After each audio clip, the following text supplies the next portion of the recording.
आऊज़ुबिल्लाहि मिनश्शैतानिर्रजीम बिस्मिल्लाहिर्रहमानिर्रहीम। अस्सलाम वालेकुम, मेरा नाम सोबिया सलीम है। आज मैं आपको गौहर पब्लिशर की जानिब से खुशामदीद कहती हूँ। हमारा मोटो है redefining the geography of education through digital resources for conceptual learning.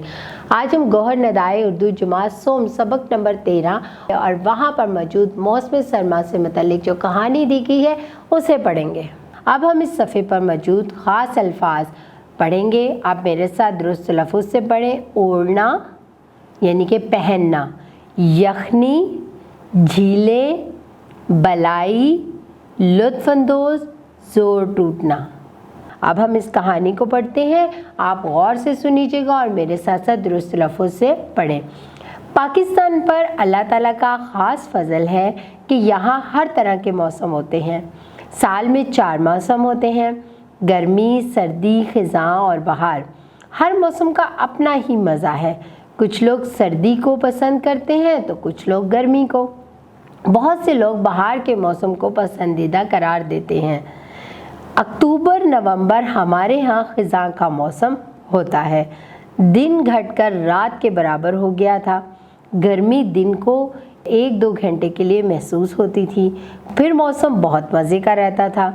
रात को पंखे चलने बंद हो गए थे। हर तरफ हरी हरी घास खुश्क होने लगी थी। दरख्तों के पत्ते भी पीले पड़ने लगे थे। अमजद और नादिया को अम्मी बार बार कहती थी कि अब ठंडा पानी ना पीना, गला ख़राब हो जाएगा। मौसम बदल रहा है, सर्दी आने वाली है।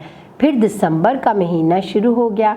एक रात बारिश शुरू हो गई। कंबल के साथ लिहाफ ओढ़ने को जी चाहने लगा। पंखे और एसी तो बंद हो ही चुके थे। अब जी चाहता था कि हीटर के पास बैठा जाए। सूरज 5 बजे ही गरूब हो जाता था। अमजद और नादिया स्कूल से वापस आकर कुरान मजीद पढ़ने जाते, वापस आकर स्कूल का काम करते। अभी काम ख़त्म नहीं हुआ होता कि मगरिब की अजान हो जाती। शाम होते ही कंबल निकल आते, लोग गर्म कपड़े पहन लेते। जिन घरों में गैस या बिजली के हीटर होते वो उन्हें कमरे गर्म रखने के लिए जला लेते। रात का खाना खाना पकते पकते बच्चे अपने स्कूल का काम भी ख़त्म कर लेते। फिर दादी जान या नानी जान के कमरे में घुस जाते और कंबल या लिहाफ में बैठकर मज़े मज़े से कहानियाँ सुनते। टीवी पर प्रोग्राम देखते कुछ लोग अपने आप को सर्दी से बचाने के लिए यखनी और सूप पीते। कुछ मूंगफली और चने, रेवड़ियाँ या गुड़ के साथ साथ मज़े लेकर खाते। गरम कपड़े पहनने और गरम गरम खाने खाने के बावजूद सर्दी हमला ज़रूर करती। नज़ला, ज़ुकाम, खांसी, गले का दर्द और बुखार तो हर घर में किसी न किसी को ज़रूर होता है। ऐसे में बच्चों को गरम गरम कहवे, जोशानदे, शहद और छुआरे खिलाए जाते हैं। गरम स्वेटर और कोट पहनाए जाते हैं। गले में मफलर और सर पर गरम टोपी पहनाई जाती है। सब कुछ करने के बावजूद सर्दी अपना असर दिखा देती है। हमारे मुल्क में सर्दियों में पहाड़ों पर बर्फ़ पड़ती है। पहाड़ी चोटियाँ सफ़ेद चादर ओढ़ लेती हैं। बलाई इलाकों में झीलें बर्फ़ बनकर जम जाती हैं। मैदानी इलाकों में सर्दी कम होती है।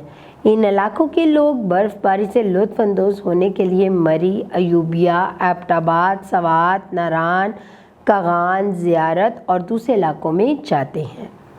फरवरी के बाद सर्दी का ज़ोर टूट जाता है। दरख्तों पर पत्ते निकल आते हैं और परिंदे चहचहाने लगते हैं, जो बहार के मौसम का ऐलान होता है। मुझे यकीन है तलबा आपने मौसम सरमा में क्या क्या होता है और इस मौसम में किस किस्म के कपड़े पहनते हैं, क्या पीते हैं और इसमें मौसम में किस तरह अपने आप को महफूज रखा जाता है, आपने इस कहानी में ज़रूर सुन भी लिया होगा और समझ भी लिया होगा।